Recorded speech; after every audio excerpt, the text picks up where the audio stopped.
So our next presenter is proof that it's never too late to live your passion. He just really got into this, 5 years ago?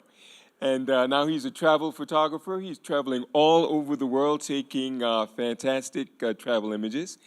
And he's going to speak with us tonight, or today rather, about the difference between taking pictures and making pictures, how to go about finding those magical shots that are all around us. Let's introduce, or rather, if you would help me, welcome to the stage and for this presentation, Ralph Velasco. Would you please?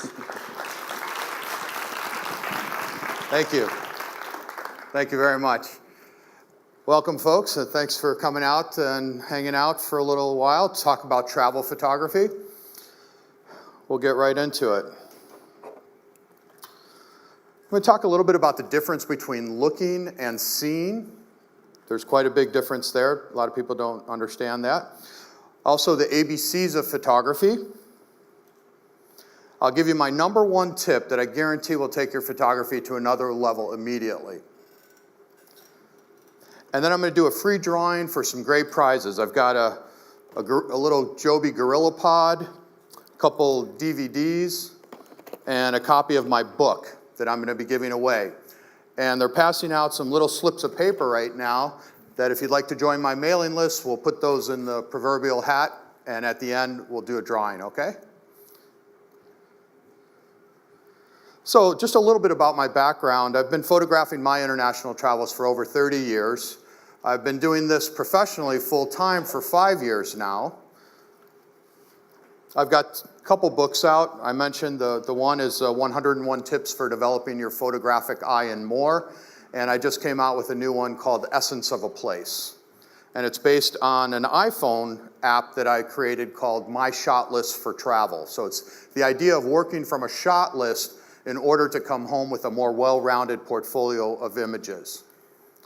A lot of times we have an interest in certain types of photography. Maybe it's architecture, people, landscape. But if you come home with just those kinds of images, it can make for a fairly boring slideshow. So the idea is to give the viewers of your photography a variety of images that really captures the essence of the place. I guide photo tours locally here in Southern California. I live in Corona del Mar. Domestically, I love to bring groups back to Chicago, which is my hometown. So I love to show off my hometown. I get up to San Francisco. I also do international tours, Cambodia, Bhutan, Nepal, Spain, Morocco, Egypt, Central Europe, Mexico. So a lot of really wonderful places around the world, and I'm always adding additional tours every year. And I've also led 8 people-to-people programs to Cuba, and these are fully licensed programs to get Americans into Cuba legally. I'll tell you a little bit more about that later. I mentioned an iPhone app that I have out. It's called My Shot List for Travel. And again, it's just a way of keeping track of the images that you're photographing on your travels so that you come home with a nice set of images that really tells the story of the place. Because as photographers, we're storytellers. So we go to these wonderful places and we want to come home and show people these the places that we saw and why we were there. And if we want to tell that story, the idea is to come home with a nice, varied set of images. I'm a member of a lot of different organizations with a lot of acronyms, one of which is the Circumnavigators Club. It's kind of an interesting group of travelers. You have to have traveled around the world in a single journey, having crossed every one of Earth's meridians. And I did that many, many moons ago when I was 24, and I sold my first restaurant. And I said, before I do anything else, I'm going to buy a round-the-world ticket. And so I traveled around the world for 5 months by myself, and as you can imagine, one of the great experiences of my life. And the Professional Photographers in Orange County, a group that I used to belong to, chose me as Photographer of the Year for 2 years in a row in the open category. And the reason I tell you that is not to brag, but just that it's nice to be recognized by your peers. And so that was a wonderful accolade that I received from them. And finally, this I will brag about. I got dragged kicking and screaming into blogging, because if you're traveler, you should have a blog, I guess. So about 2 years ago, I started my blog, And very quickly on, I started getting recognized by some pretty big name people, one of which was a writer for National Geographic Traveler magazine, and he chose my blog as one of the 11 best new travel blogs of 2011. So that was really nice. Oh, well, thank you. Appreciate that. Yeah, and I consider myself a traveler first, a photographer second, and a writer way third. So writing doesn't come real easy to me, so that was a nice award. Okay, enough about me. Let's get into some travel photography. So, the difference between looking and seeing. Henry David Thoreau says it's not what you look at, but what you see. So do you see what others miss or miss what others see? Seeing is a very active thing. It's something that you have to consciously be doing. I'm looking around the room, but I'm really not seeing much. I really need to focus in on people or things for them to really kind of get into my brain and see them. All day long, we're looking at things. We look around everywhere. But there's a big difference between looking at something, which is passive, and seeing something, which is active and conscious. And expectations have a lot to do with determining what you do see.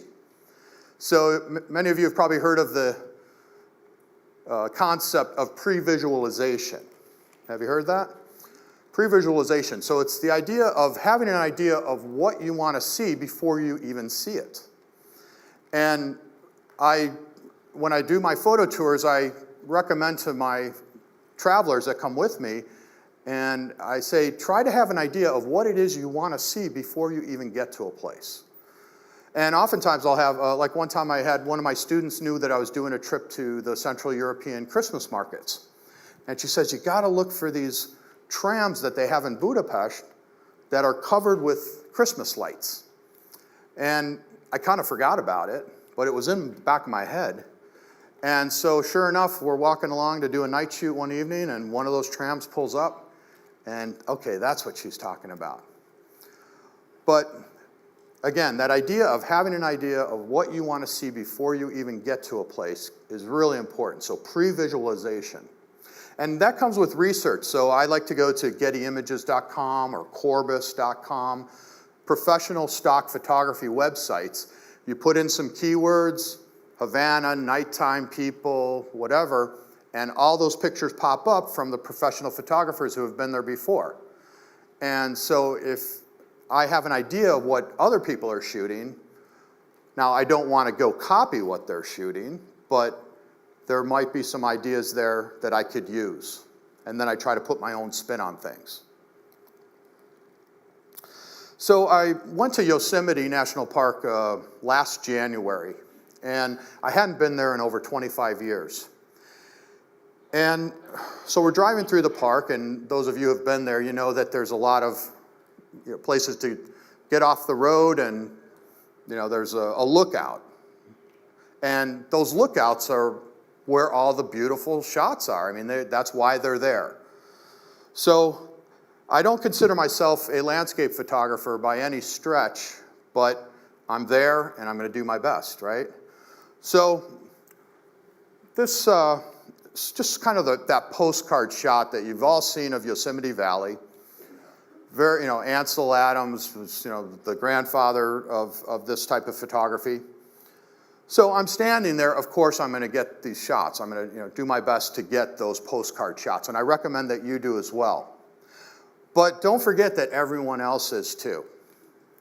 So while you're there, get these shots, but also consider the other shots as well. So these are the bigger landscape shots, and I'm always recommending to my tour participants, look for those big overall establishing shots, and then the medium and the detail shots that make up that scene. And it's the medium and the detail shots that are going to separate you from everyone else who's just taking that one landscape shot and walking away. So here's just a couple samples of those bigger, more establishing shots.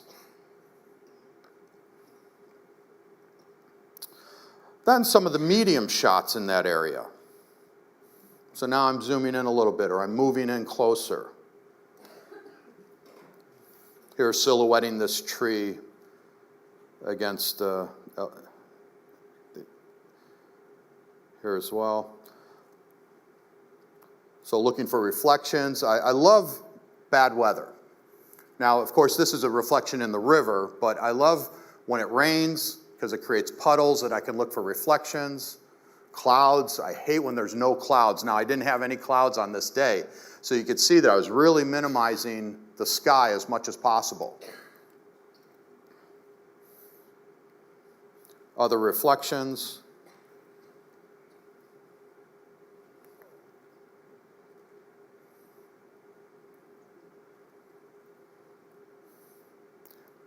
Here, the sun is right behind the tree there.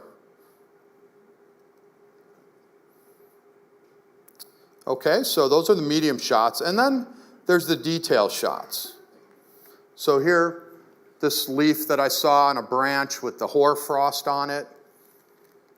Those are the kinds of shots that I'm really looking for. And that's where you really have to be thinking about seeing.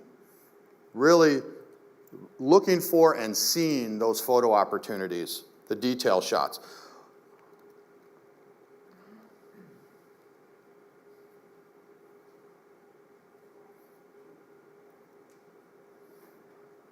Here, the frost on one of the tree trunks. So just a few other examples. I was recently in Iceland doing a scouting trip, and this is the Gullfoss, which is a huge waterfall there, about the size of Niagara Falls. So I've got that big overall landscape.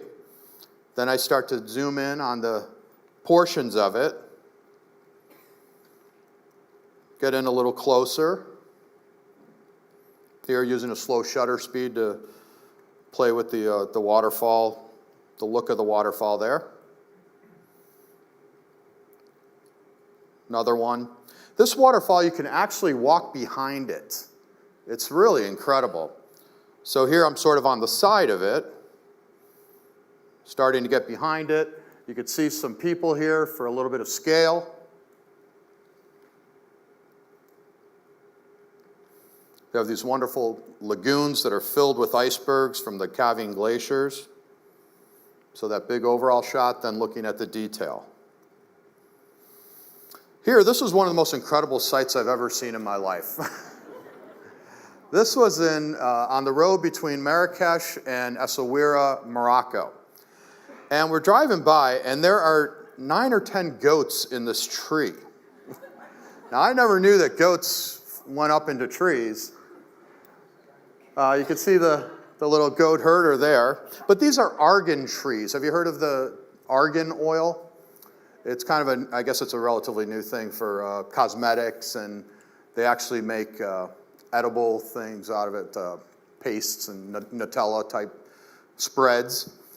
But you may not want to eat it after I tell you why these goats are up in that tree.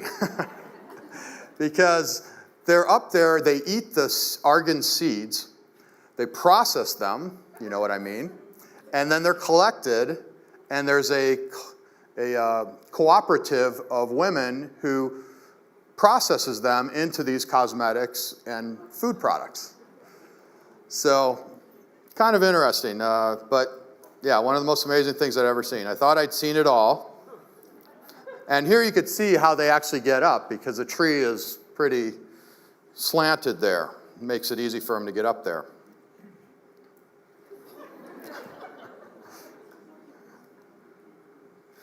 Okay, so the ABCs of photography. What do I mean by that? Always be curious. If there's 2 qualities that you can have as a photographer, it's curiosity and patience, right?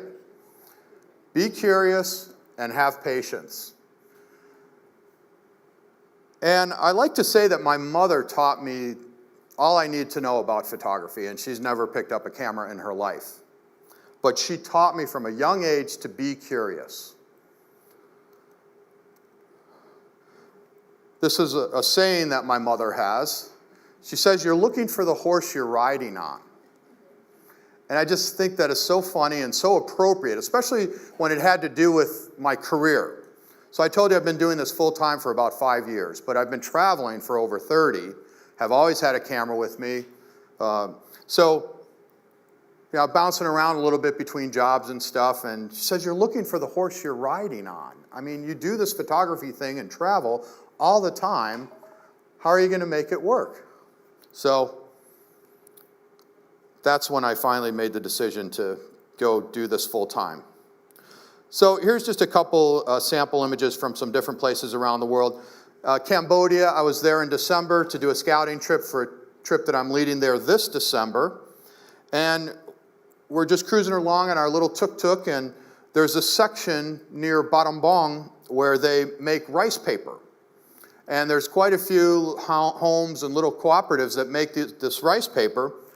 And the way this has to do with curiosity is what we would do is just pull over to the side of the road, knock on a door, walk in a front yard, and start talking to people.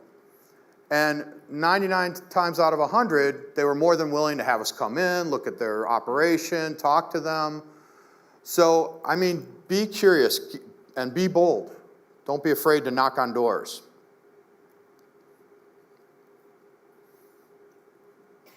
This woman, I think she told us she's been doing this for like 55 years.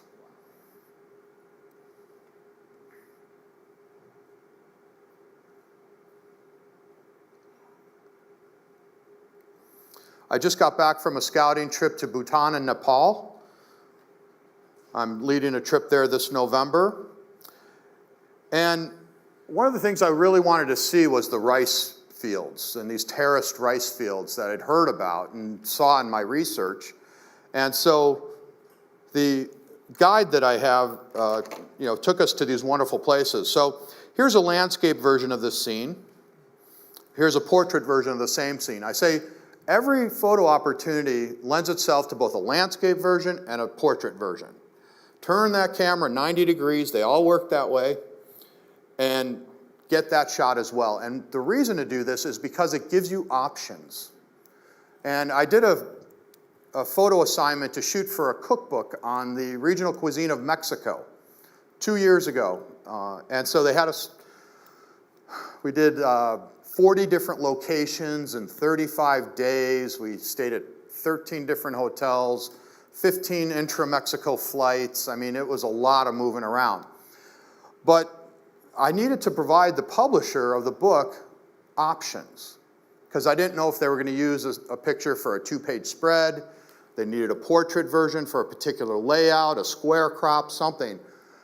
Now, maybe you're not on an assignment, but we can all make books now. We can make websites and presentations, and you never know when you might need a particular version for a layout that you're trying to put together. So every shot, get that landscape and a portrait version of it. Here, this is kind of an abstract shot, don't you think? I mean, it's these rice fields. And 2 minutes before this, I'm standing there with my friend, and I said, I need someone in red to walk into this scene.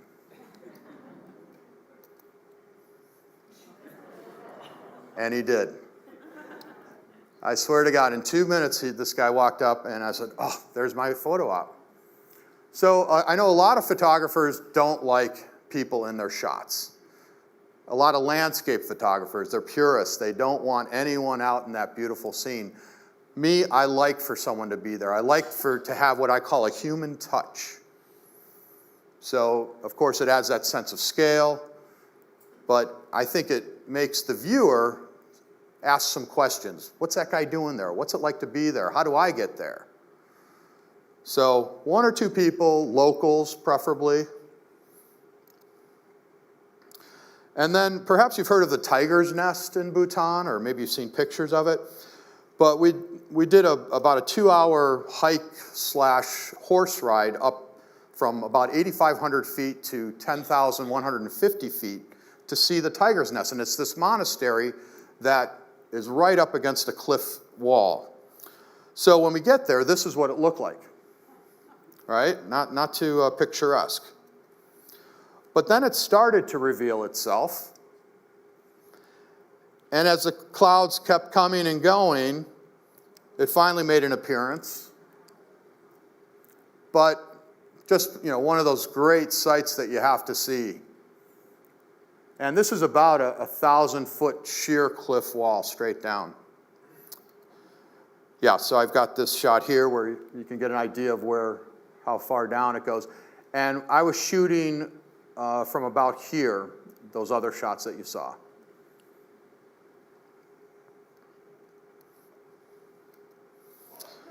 Nepal, I also went to Nepal on this trip. There are these sadhus, they're holy men, in this particular area called Pashupatinath, and it's in Kathmandu. And there's quite a few monkeys around. Well, this guy was taking a snooze.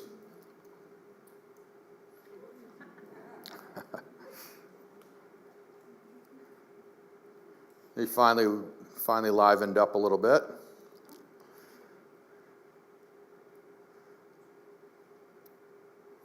And then this was another sadhu, and he was covering himself with ash, and then he would put pigment in his hand with water, and that's what he's doing. He's sort of washing the pigment away. That's what's dripping down here. And then he would put the handprints on himself and sort of paint himself.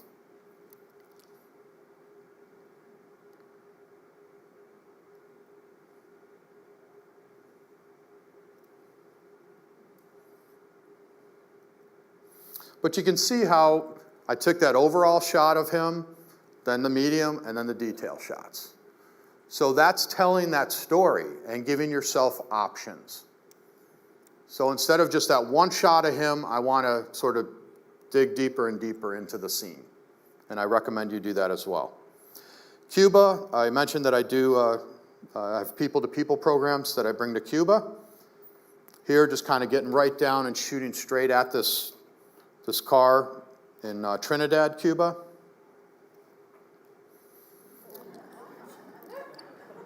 Here are these cigar ladies that you'll see around Havana and some of the towns. Here, this man, when I took the shot and I got it home, I started to look at it closer as I was going through my images. And all along, I thought he had a piece of cotton in his ear or a hearing aid. But when I zoomed in closer onto it, it's actually a 25 centavo Cuban coin that they put in their ear for good luck. Just one of those cultural things that people do, and I'm certainly going to want to document that if I can. And sometimes you document it without even knowing. Here, I like to look for interesting backgrounds and then wait for things to happen in front of it.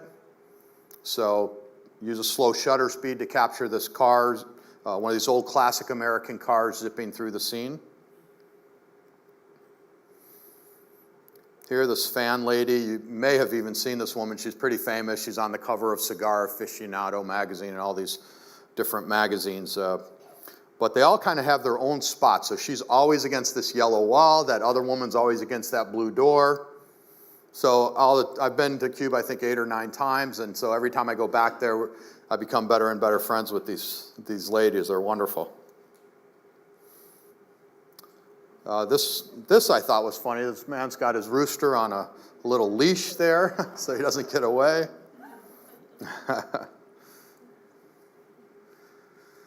And then Morocco. I brought a group to Morocco in April, and walking through the market in Casablanca. This is in Marrakesh.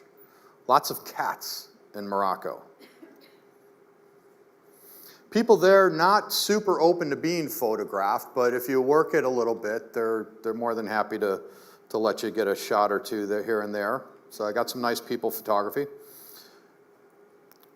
Here, this man providing that sense of scale, that human touch, as opposed to just a picture of an arch, an empty arch. This woman, a little bit reluctant to let me photograph her, but our guide kind of talked her into allowing me to, because I saw her beyond this grate, and then she gave me this wonderful smile. Here, one of the men dressed in the traditional Berber outfit. Here, this is one of the oasis. This is an oasis, I guess you would say. And I had no idea how big these oases are.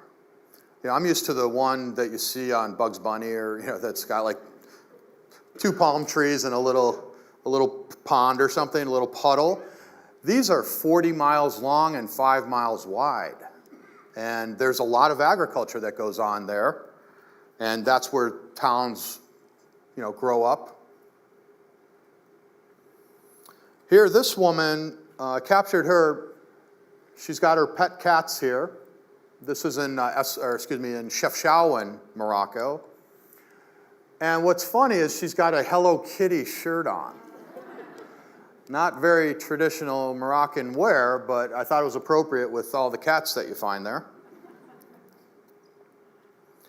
And then here, I walked by, I told you I'm always looking for reflections in puddles, chrome of a car, anything. So I was walking by this shop that sold mirrors and little boxes, handmade boxes. And I'm looking in the mirror and I see a reflection of this door in the background. And I'm like, okay, well, that's a little bit different angle. So I took a couple shots and then I started to see people walking by. I'm like, okay, well, this is a good way that I can maybe get some people shots without them knowing it. And so right then, this woman walks by wearing a very complementary color, the orange, against the blue. So look for these kinds of reflective opportunities anywhere you can to give it a little bit different spin on what you're shooting. Then here inside one of the cisterns, just south of Casablanca, and a little difficult to see in this light, but there's a beam of light coming in. Next time when I go there with a group next April, I'm going to bring either some incense or a cigarette, and I'm going to blow into that beam of light to make it stick out a little bit more. Okay, ready for my number 1 tip? Patrick Symes says, if you don't like getting up early, then be a writer. Okay? Now, I'm sure you all know about the golden hour. So getting out there early when the sun's low in the sky creates this wonderful Rembrandt light. It's very flattering to your subjects. But there's a lot of other reasons to get out early too. So one thing is it's the light, of course.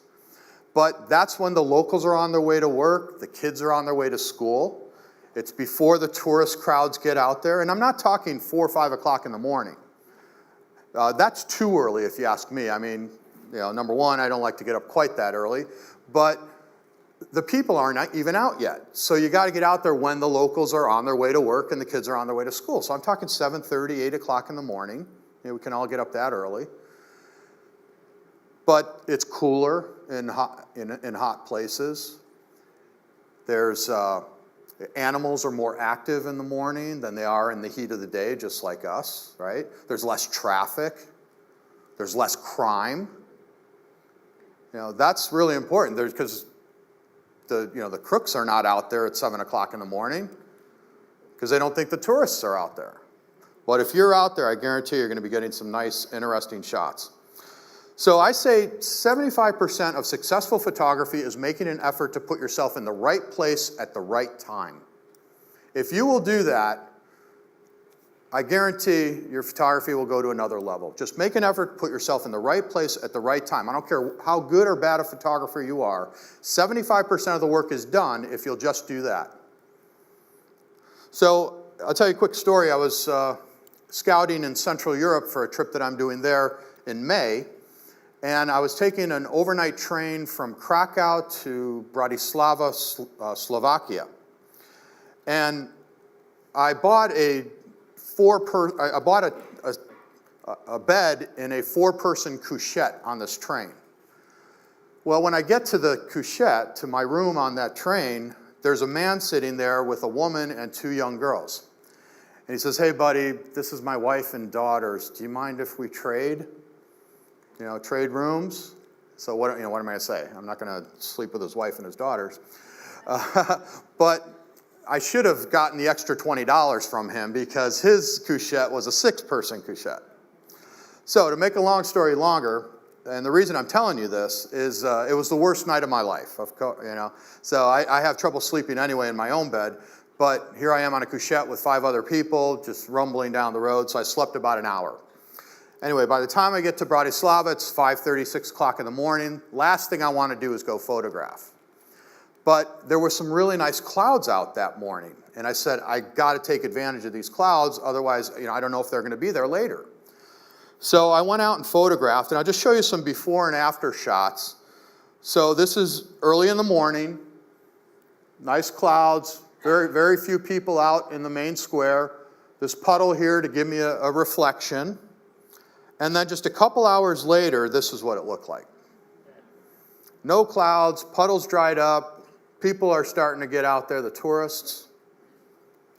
Same day, a couple hours later. So this is, 6 o'clock in the morning, 10, 11 o'clock in the afternoon. Look at that harsh light, terrible. 6 in the morning, 12 noon. So you get the idea. You can see the big difference and how it pays to do that. Now, I also say get out there early, and if you're someone that needs a certain amount of sleep, come back to the hotel and sleep at noon. I call that the photographer's siesta. So be out there at noon. Be in the hotel at noon when the sun's at its worst, and you're out there in the morning when it's at its best. I also was doing a scouting trip to Spain. I did a lot of scouting trips last year. Did a scouting trip to Spain. So here I was in Toledo. This is at noon. Okay, no clouds, harsh light, more people out. So the reason I got this shot is when I was out there at 8 o'clock in the morning, I went back to my hotel, I took my siesta, I look out the window at noon, and I see this. And I said, I'm going to go back to that exact same spot that I was 4 hours earlier because I want to show this before and after. So this is the after. This is the before. 4 hours earlier. Look at that wonderful light, beautiful clouds, crisp morning, gorgeous. 12 noon, 8 o'clock in the morning. So one shot was this way, one shot was that way. Then I did a time-lapse that morning when I was out there. So I've got a little GoPro, and I call it the Ron Popeil Guide to Photography. You set it and forget it. It's really easy. So I got my GoPro sitting there taking pictures, one every 1 second. And then I take a half hour, 45 minutes of those shots, and I put them together into a 20 or 30-second video. And then I'm getting all my still shots while that's doing its thing. So here's the GoPro. You can see the scene in the background. And then this is what the time-lapse looked like.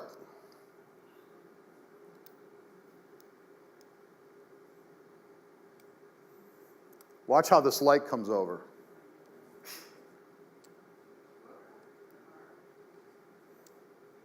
So it takes those 30 minutes and it compresses it into about 20, 30 seconds. So they work best when there's shadows, things moving that we typically can't perceive with our eyes over that period of time.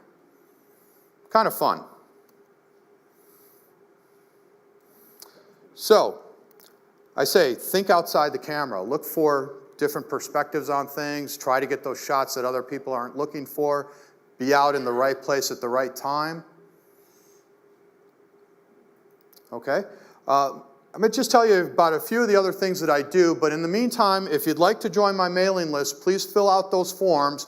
Let's pass them to the aisles, and then I'm going to do a drawing again for a Gorilla Pod. I've got 2 DVDs and a copy of my book. Yeah, if you could, that'd be great if this gentleman's collecting them for us. Please print clearly. Okay, just a couple of the other things I have coming up. I do have a people-to-people program coming up. Now, these are fully licensed programs to travel to Cuba. So we provide the visa, the letters of authorization, airline tickets, set up the hotels, dinners, everything that you need. And this particular trips, we're going to Havana, Vinales Valley, which is in the tobacco region, Trinidad, which is a colonial town, and that's January 14th through 22nd. I haven't even announced this trip yet, but if you'd like information on it, you can email me at ralph@ralphvelasco.com, and we'll get you the reservation form and itinerary. But all my trips are 8 to 11 people, so they're nice small groups. And what separates my trips is they're not photography workshops. Work is a 4-letter word. We're on vacation. Let's have fun, right? So these are fun shops, but I like to provide 2 to 4 hours of scheduled activities on all my trips, and then half day of free time for you to explore and discover the place on your own, bring a spouse or a friend who's not interested in photography at all, and discover the place on your own. So that's pretty much the commonality between all my trips. I've got one coming up to to Cambodia, Phnom Penh, Siem Reap, which is where Angkor Wat is. That's where this is. Now, I'll tell you something about this photograph. This was made at sunrise at Angkor Wat.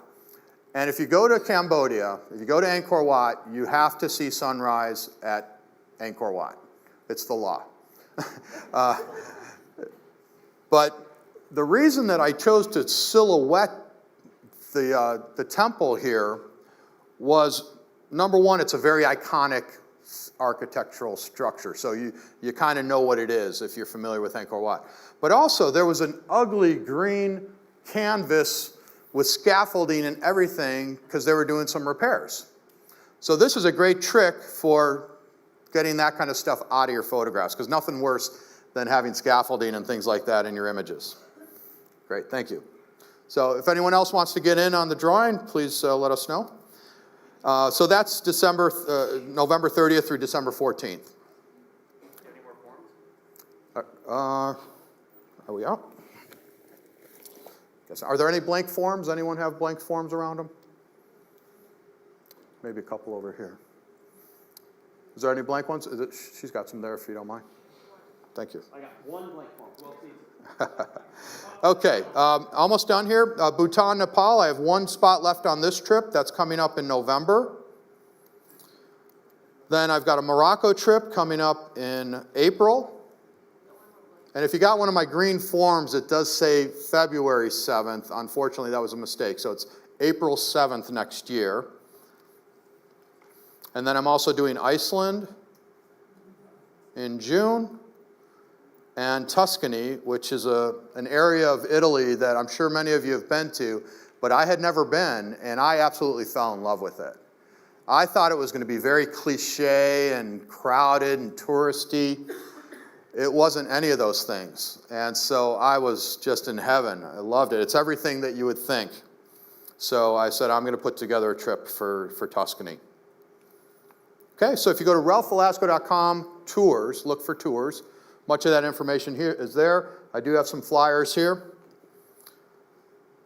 And then I mentioned that I've got a new ebook out. So it's a travel photographer's guide to using a shot list for capturing any destination.